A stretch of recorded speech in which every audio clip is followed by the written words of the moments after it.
Charlene back from Radical Feng Shui with Charlene.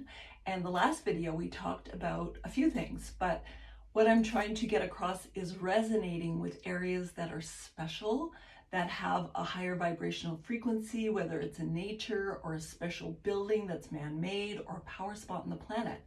And I'm also talking about the macrocosm and the microcosm. So the macrocosm is the bigger picture. How do we go out in the world, travel, find special places, and how do we find those special places inside? Because the root of Feng Shui, wind, water, breath, and the sustenance, 80% of our bodies made of water, which is Shui, it really comes from the inside. And the most sacred space in the body for a woman is the womb. And whether you have birthed children or not birthed children, it's still the sacred space that creates everything, that births our ideas, that births our children. So the whole aspect of the body being sacred and the space we surrounded ourselves by being our offices, our homes, our bedrooms, our kitchens, how we enter, all these things start to create the little steps to understanding the power in understanding Feng Shui itself and how it works. So the Sacred Space series is really another way of approaching this work. So today I'm going internal, talking about the body and the womb, the blood, how we get our health and well-being through what we eat and how the water in our body carries all that nutrition and how we create that. So I'm going to be going back and forth between the external spaces, which could be as close as the room that I'm in, resonating with the plants and the sacred energy here, just by, the beautiful flowers and what they do when I see them, or what happens when we plant something and watch it grow and eat it to nourish our bodies.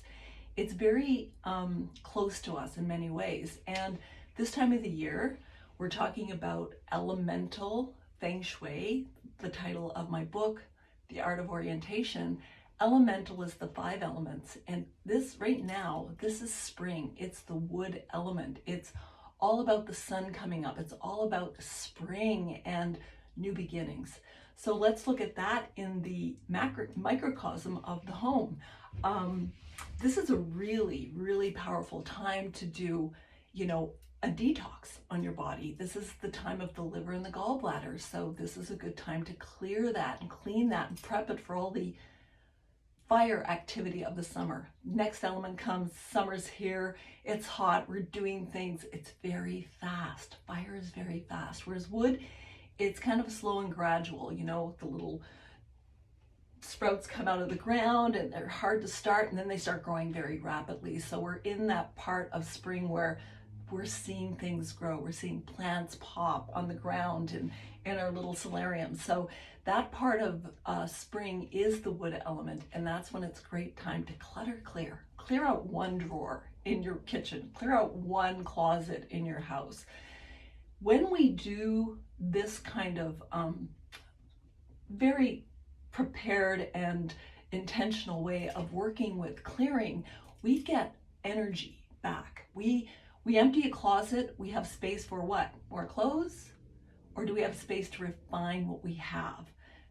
We get space inside of us when we clear things. When we clear anything in front of us or clutter, we feel good inside, and that's part of the health and well-being.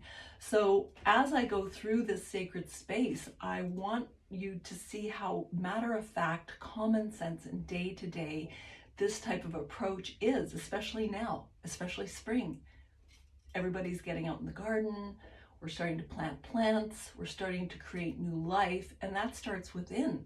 Detoxing the body, getting a new haircut, getting your nails done, doing something nice for somebody. This is all part of the rejuvenation. This is a part of clearing away the cobwebs from the winter and the dark and the cold into creating a new platform to start something in the summer, start another chapter of a book in your life.